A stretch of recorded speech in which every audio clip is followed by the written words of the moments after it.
Let's begin, Anderson, by understanding that Bernie Sanders has a D- voting record from the NRA.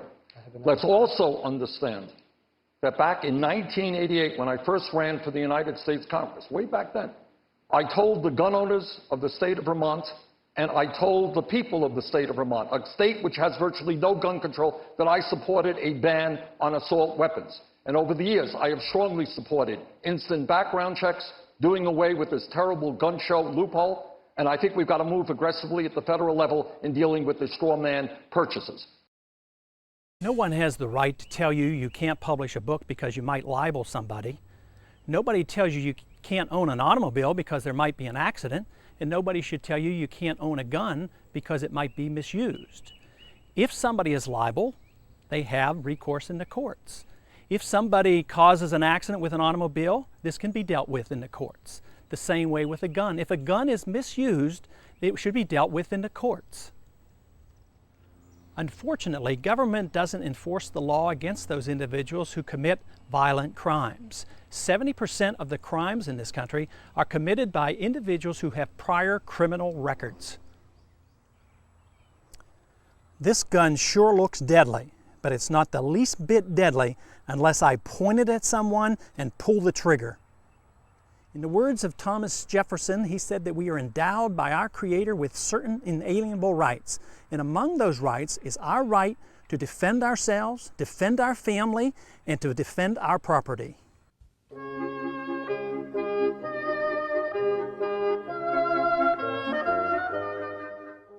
You don't consider yourself a capitalist, though. Do I consider myself part of the casino capitalist process by which so few have so much and so many have so little? No, I don't. You call yourself a democratic socialist. How can any kind of socialist win a general election in the United States?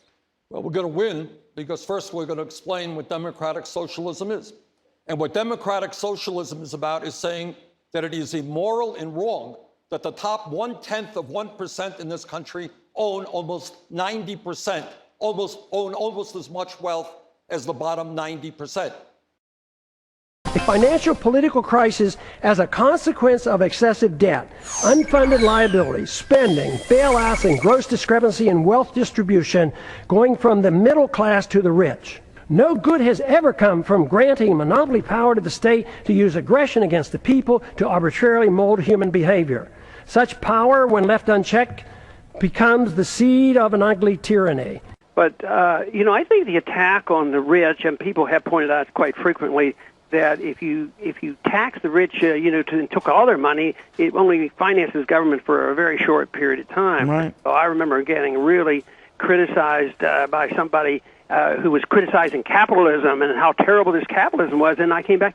But we don't have capitalism. We don't have free markets. We have fixed interest rates. We have intervention. We have overplanning, overspending, deficit. That's not what happens in a free market. A free market is designed quite differently. So I resent the fact when they blame the problems that we have. We've just had all these extremists believing in laissez-faire capitalism, and that's why we have this mess. They're wrong on that, and I'm trying to change people's minds regarding that issue. The people who are most responsible get to write most of the rules and regulations. If you don't like the banking system, they get to write all the rules. Supreme Court created documents have made it possible, in fact easy, for these corporations to buy our legislators. What would be your solution to that problem? Well, I think only individuals have rights. You and I have rights. The individual, I emphasize the individual, not the unit, the group, or a group of people. No, I don't. And just because the Supreme Court, ruled a certain way, they weren't all that good on the slavery issue and civil liberty issues and the Jim Crow laws over many, many years. So they were pretty bad as far as the courts go. Mm-hmm. So I think the individual has rights. I believe that an individual is born. I believe in natural God-given rights for the individual. The individual is very important, and we don't gain advantages or disadvantages because we belong to a group, and you shouldn't have privileges, and you shouldn't be able to skirt responsibility, but you happen to be corporate. You still have the responsibility, and if I are in the corporation, then we have responsibility.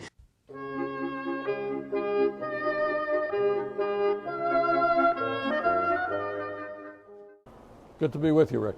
When did you get the idea of seeking an audit, which sounds simple, but it's very brazen, seeking an audit of the Federal Reserve of the United States? I will tell you exactly when that idea came to me. It came to me in early March 2009 when Ben Bernanke, chairman of the Fed, came before the Budget Committee on which I serve. And I asked, Chairman Bernanke, will you tell me and the American people which large financial institutions received over $2 trillion in zero interest or near zero interest loans? I think the American people have a right to know. And he said, sorry, not going to tell you. When, as a member of the Budget Committee, I asked the chairman of the Fed, Ben Bernanke, a very simple question. I asked him if he would tell me and the committee and the American people which financial institutions received over $2 trillion in zero interest or near zero interest loans. All we want to know is who got trillions of dollars. That's what we want to know. We want to know also on what basis, on what terms, who was at the meetings where key decisions were made. I had expected Bernie Sanders to offer 604, which was the same as 1207, which is the Audit the Fed bill. And at the last minute, he switched it and watered it down, and really it adds nothing. It's a possibility that it even makes the current conditions worse. This is essentially the bill plus more of the bill we beat in the House Financial Committee, the Mel Watts bill.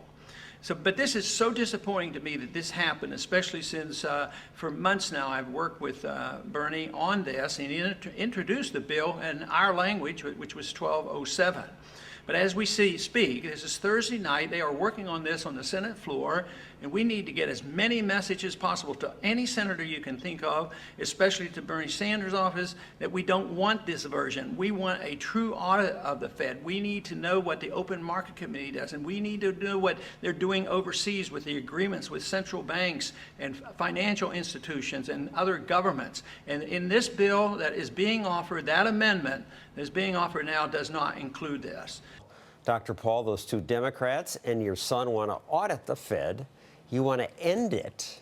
How can you be so sure when so many smart people say we need the Fed for stability? The mess that we're in now is a consequence of the Fed. The Fed has been getting away too long for their responsibility. First, they create the artificial bubbles, and they get a lot of credit for that.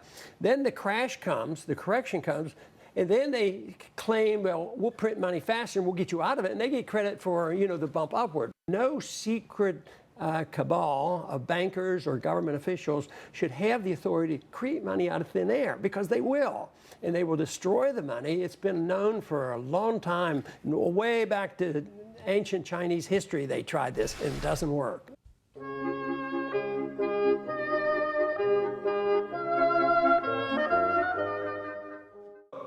Well, Ronald Reagan is president, and the good news is we are into trickle-down economics. And here it is. And this chart tells it all. This is what the top 20% got. This is what the top 10% got. This is what the bottom 90% got. And here we are in the last number here, where we are today. And lo and behold, the top 10% gets it all. Gets it all. And frankly, this is a metaphor. This is an example of exactly what trickle-down economics is all about. Hear leaders saying every day, we could have never seen this coming. This was a shock. How did this happen? I want to read what you said 5 years before the collapse.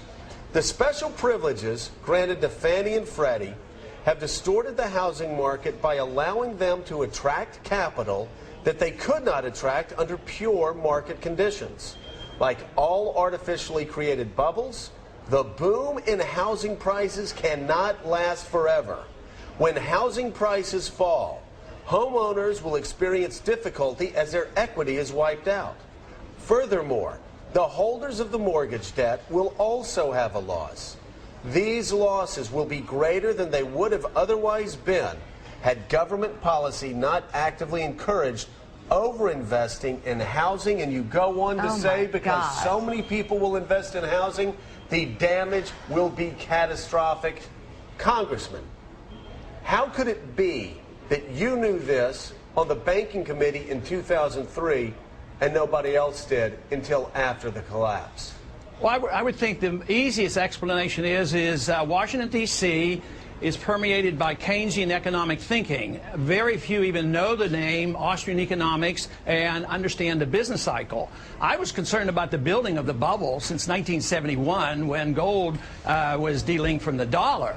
So since that time, the bubble has been gradually being inflated, but it got out of hand in the 1990s as well as after 2000. Bernanke taking interest rates down to 1%. To me, the biggest surprise was, although I was very concerned in 2003, I was concerned before that, I'm surprised it lasted to 2007. That's when the bubble really burst. But it was amazing how long it lasts. And to me, the more amazing thing right now is not only has the financial system collapsed, which is very, very bad and very dangerous, I believe that what we're moving toward now is the collapse of the dollar.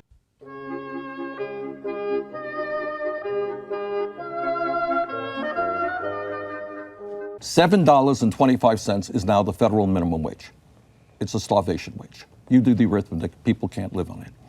We have got to raise the minimum wage over a period of years to a living wage, in my view. Maybe it's a radical view. I don't think so. If somebody works 40 hours a week in the United States of America, that person should not be living in poverty. That's what a $15 minimum wage over a period of years would do. Now, you ask me the question, well, how do you negotiate with Republicans? And I'll tell you how. You rally the American people, who overwhelmingly believe, by the way, that the minimum wage should be raised, depending on the polls, maybe to $15 an hour. Paul, another question from a Politico reader. Do you advocate getting rid of the minimum wage? Would that create more jobs? Absolutely, and it would help the poor, the people who need a job. The minimum wage is a mandate. We're against mandates, so why should we have it? No, it would be very beneficial. Raising minimum wages by government decree appeals to those who do not understand economics. This appeal is essentially strong during times of stagnant wages and increased economic inequality. But raising the minimum wage actually harms those at the bottom of the income ladder. Basic economic theory teaches that when the price of a good increases, demand for that good decreases. Raising the minimum wage increases the price of labor, thus decreasing the demand for labor. So an increased minimum wage will lead to hiring freezes and layoffs. Unskilled and inexperienced workers are the ones most often deprived of employment opportunities by increases in the minimum wage. Minimum wage laws are not the only example of government policies that hurt those at the bottom of the income scale. Many regulations that are prompted as necessary to rein in large corporations actually hurt small businesses.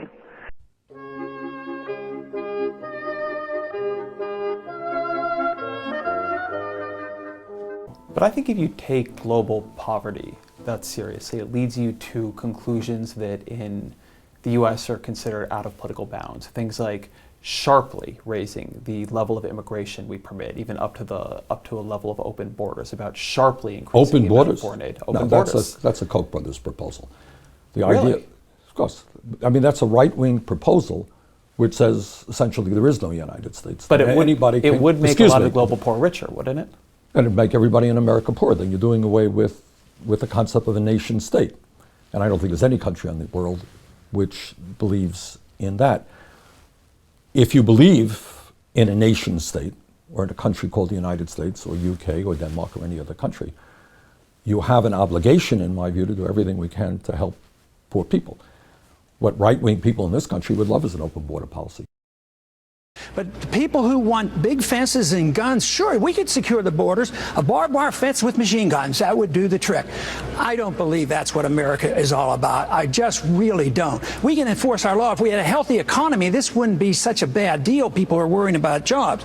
But every time you think about this toughness on the border and ID cards and real IDs, think that it's a penalty against the American people, too. I think this fence business is designed and may well be used against us and keep us in. In economic turmoil, the people want to leave with their capital, and there's capital controls and there's people control. So every time you think of a fence keeping all those bad people out, think about those fences maybe being used against us, keeping us in.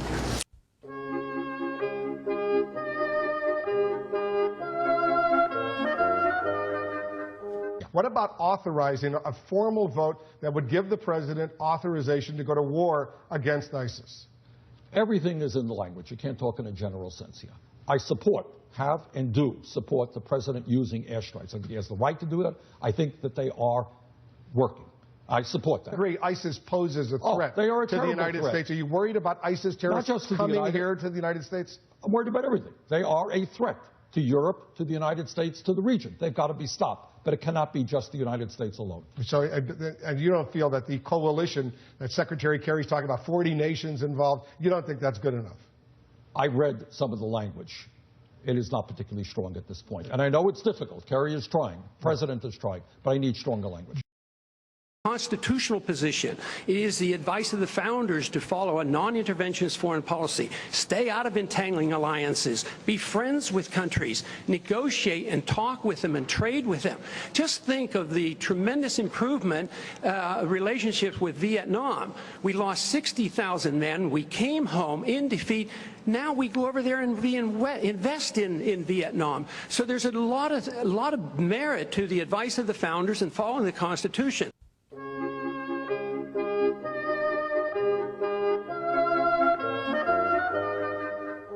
We should be supportive, along with other European countries, give them support. I support airstrikes, special missions, but at the end of the day, it's going to have to be the Muslim nations themselves who are leading the fight with our support. You say you support airstrikes. What about the use of drones and the way they've been handled in the Obama administration? Will you continue that? Well, I don't think it's a yes or no. Clearly, it has been counterproductive when we kill innocent people, including Americans.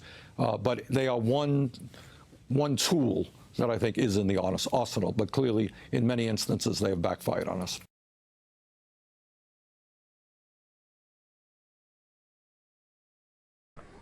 There are no national security concerns that require such a foolish escalation of violence in the Middle East. There should be no doubt that our security interests are best served by completely staying out of the internal strife now raging in Syria. We are already too much involved in supporting the forces within Syria, anxious to overthrow their current government. Without outside interference, the strife, now characterized as a civil war, would likely be non-existent. Whether or not we attack yet another country occupying it and setting up a new regime that we hope we can control poses a serious constitutional question. From where does a president get such authority? Since World War II, the proper authority to go to war has been ignored. It has been replaced by international entities like the United Nations and NATO, or the president himself, while ignoring the Congress. And sadly, the people don't object. As we claim we are doing the same ourselves thousands of miles from our shore, there's no benefit for us to be picking sides, secretly providing assistance and encouraging civil strife in an effort to effect regime change in Syria.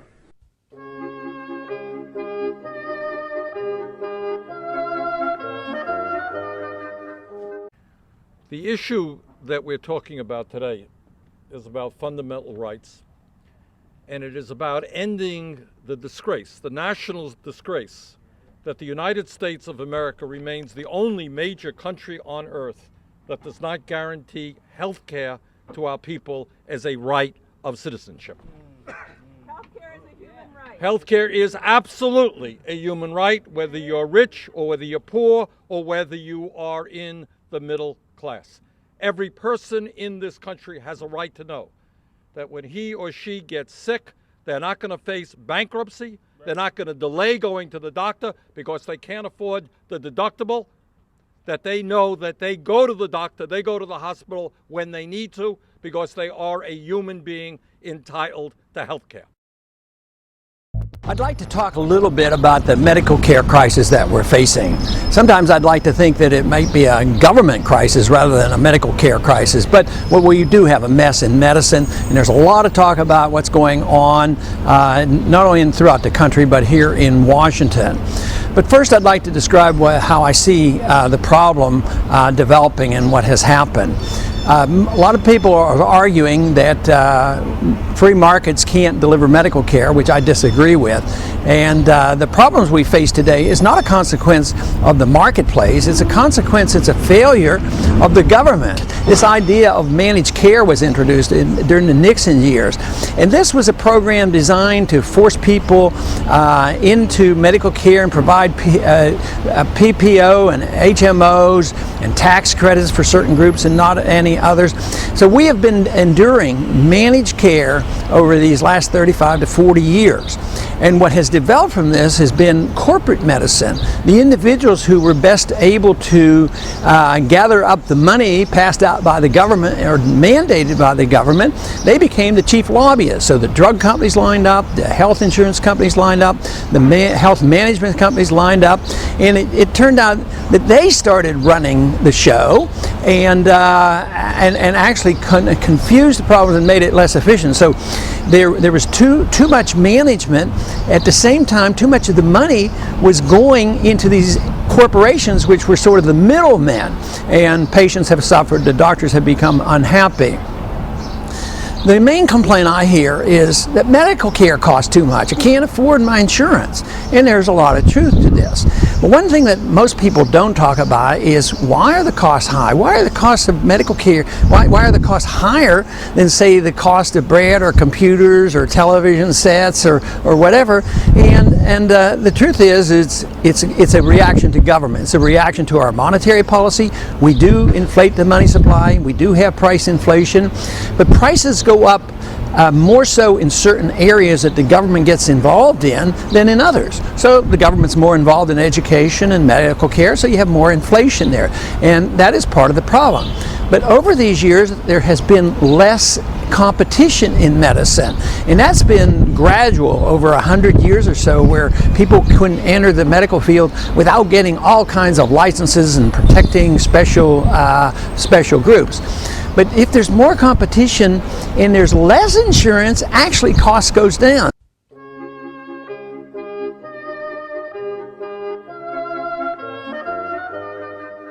Senator Sanders, right here in Nevada, there will be a measure to legalize recreational marijuana on the 2016 ballot.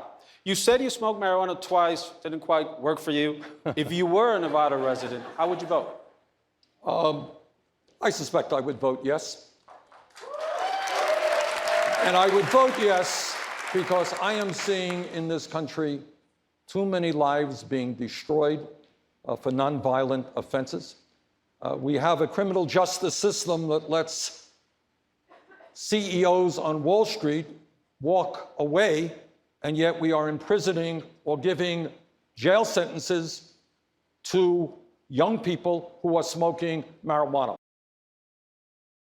The drug war was mentioned. I think that's another war we ought to cancel, because it is to nobody's benefit. But I just wanted you to clarify, when you say cancel the war on drugs, does that mean legalize all these drugs? I think the federal war on drugs is a total failure. You can at least let sick people have marijuana because it's helpful, but compassionate conservatives say, well, we can't do this. We're going to put people who are sick and dying with cancer, and they're being helped with marijuana if they have multiple sclerosis. The federal government's going in there and overriding state laws and putting people like that in prison.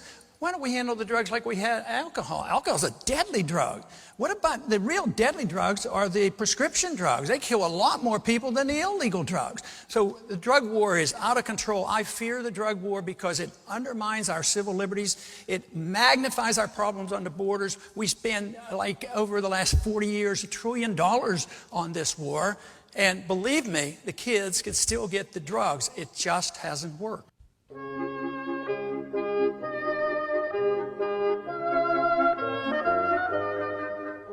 It seems clear to me what we should be doing, and I think the scientific community is in agreement. First, we need to aggressively expand energy efficiency all over this country. In terms of older homes and buildings, we can save an enormous amount of fuel, cut carbon emissions, lower fuel bills, create jobs if we do that.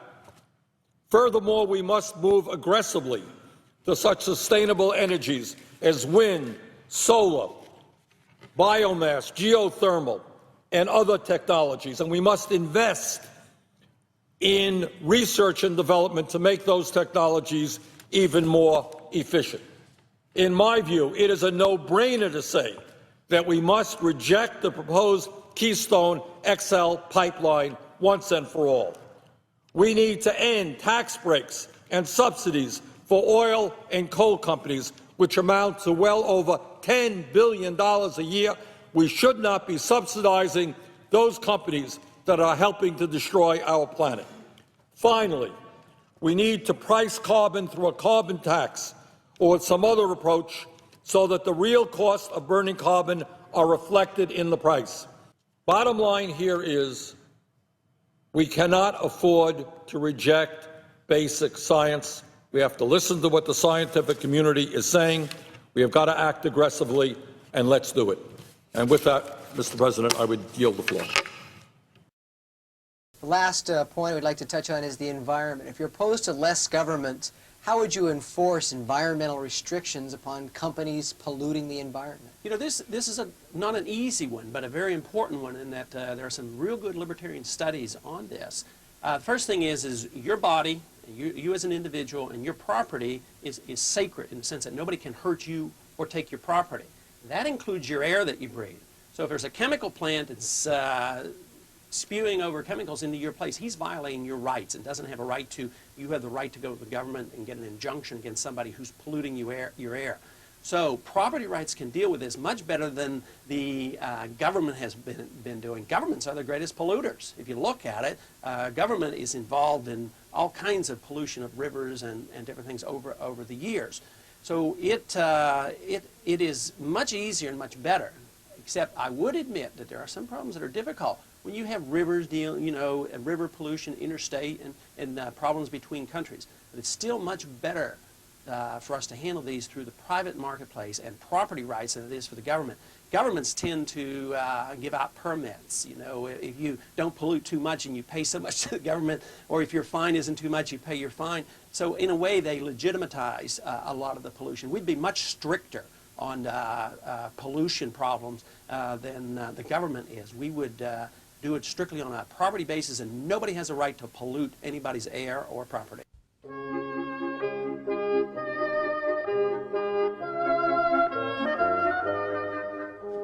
What you're going to have to do, if you really want to grow the middle class, is say that everybody in this country, regardless of their income, if they have the ability, they're going to get a college education. And today I just introduced legislation that would make public colleges and universities tuition-free. Where's the money going to come from? A tax on Wall Street speculation. What is your stand on education reform and the No Child Left Behind Act? We need a fundamental rethinking from the ground up. Congressman Paul.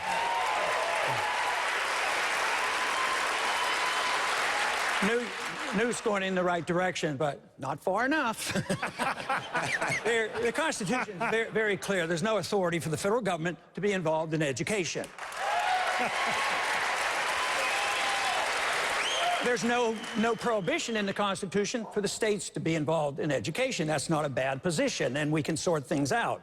But once again, the senators was for No Child Left Behind, but now he's running for president. Now he's running to repeal No Child Left Behind once again.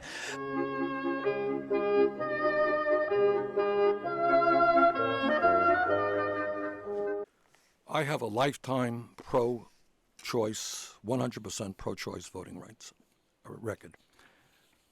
I think, I understand that people disagree on this issue, but I believe that it is a woman's decision.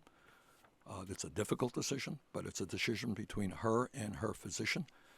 And I will do everything that I can in 50 states of this country to make sure that women have that choice.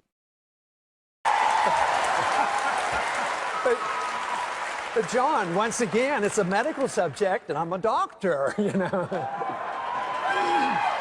No, I do want to make a couple comments because I can remember the very early years studying obstetrics, and I was told, and it was before the age of abortion, and I was told, taking care of a woman that's pregnant, you have 2 patients, and I think that solves a lot of the problem. I followed what my understanding is of the Constitution, and it does allow for the states to deal with difficult problems. Matter of fact, it allows the states to deal with almost all the problems if you look at it. It is not given, these powers aren't given to the Congress. I see abortion as a violent act. All other violence is handled by the states. Murder, burglary, violence, that's a state issue. So don't try to say that I'm less pro-life because I want to be particular about the way we do it and allow the states the prerogative. This is the solution. This is the solution, because if we would allow the states to write their laws, take away the jurisdiction by a majority vote in the Congress, you repeal Roe versus Wade overnight instead of waiting year after year to change the court system.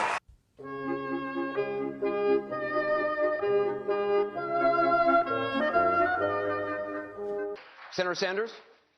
Edward Snowden. I think Snowden played a very important role in educating the American people to the degree in which our civil liberties, constitutional rights are being undermined. Is he a hero? He did break the law, and I think there should be a penalty to that. My thoughts are similar to Peter's in this sense. You don't want a situation where everybody who works for the government suddenly wakes up and say, I think I'm going to reveal this information despite any oath or agreement that I made. You're going to have chaos. On the other hand, like Martin Luther King Jr. And others, if you feel strongly enough about something, you break the law. He broke the law. I think clearly that as a nation, we should, as a government, I think that there should be an effort to enter into a plea agreement. I do not want to see.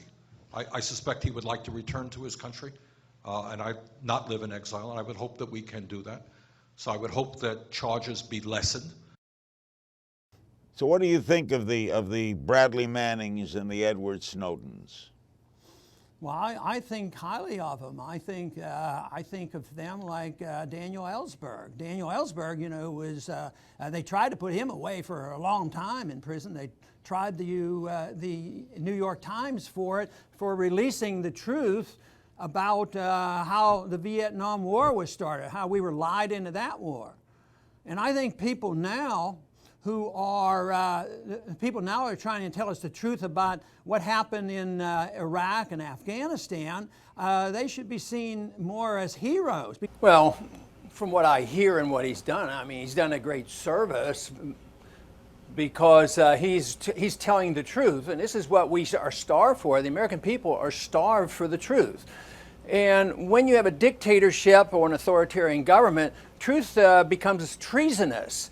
And this is what they do. If you are a whistleblower, or if you're trying to tell the American people that our country is destroying our rule of law and destroying our Constitution, they turn it on and they say, oh, you're committing treason.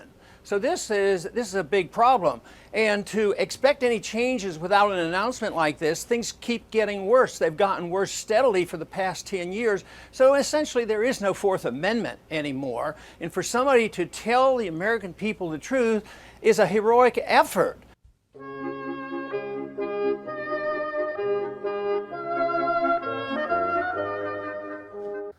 I'd like to talk about monetary policy a bit. The dollar's been in the news, gold's been in the news, and a significant event has just recently transpired. It happened on November 2nd, and to me it was a very significant event. That was the day the Indian Central Bank announced that it had purchased 200 tons of gold from the IMF. And that was more or less the tipping point on this recent surge in the gold price. The reason I think this is a significant date is, in some ways, it is almost the opposite of what happened back in 1971 on August 15th, a very special day in monetary history, and I talk about that a whole lot.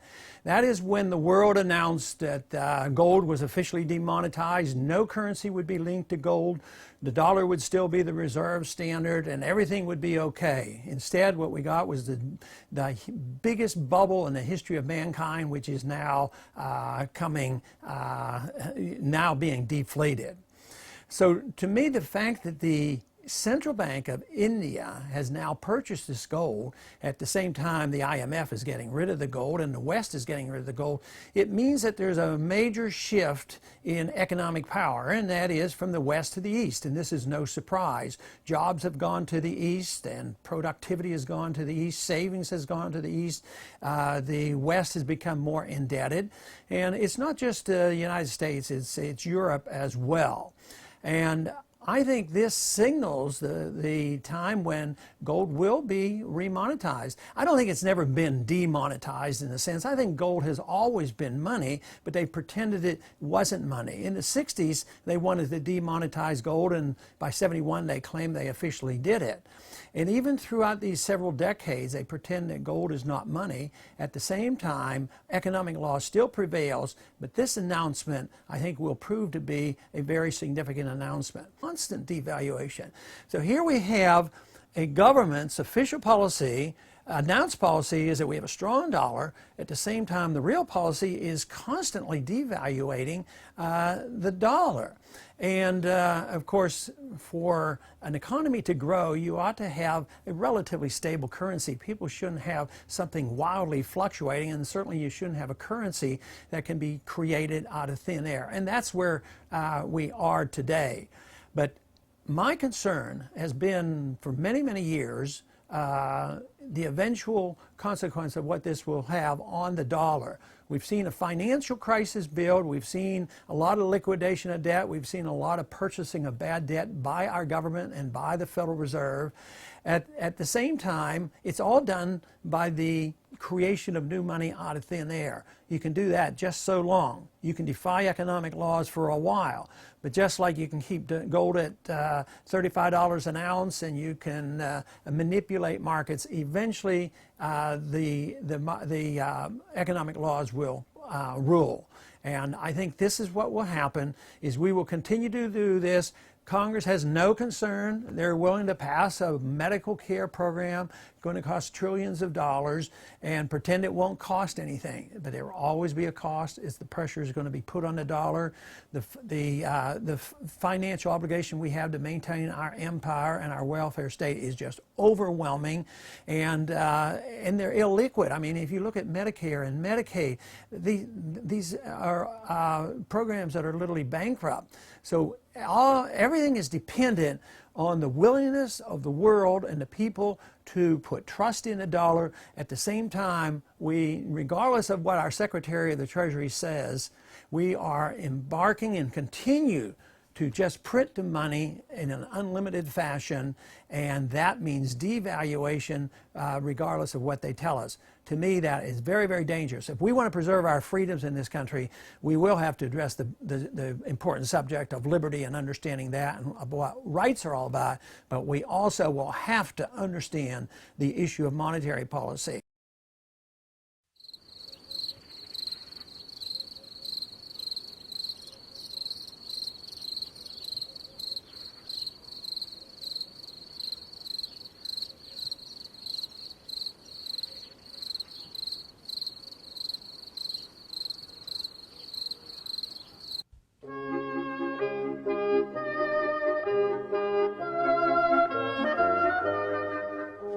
I rise this evening to announce that I introduced some legislation today dealing with the calamity that we have found at our airports with TSA. Something has to be done.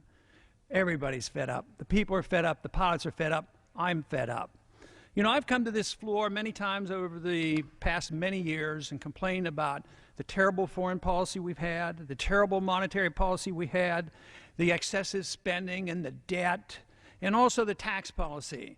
But what we're doing and what we're accepting and putting up with at this airport is so symbolic of us just not standing up and saying enough is enough.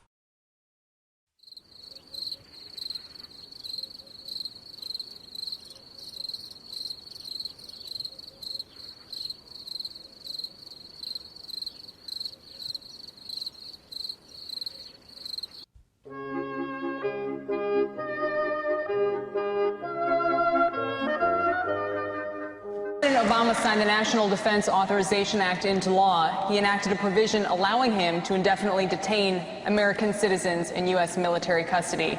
Many, including Congressman Paul, have called this unconstitutional. I think we're going in the wrong direction for the protection of our liberties here at home. They're under deep threat. The Patriot Act has eliminated the Fourth Amendment. We now have a policy of preemptive war. You don't have to declare war, and you don't even have to have an enemy. We can start the wars. That's what preemptive war is all about.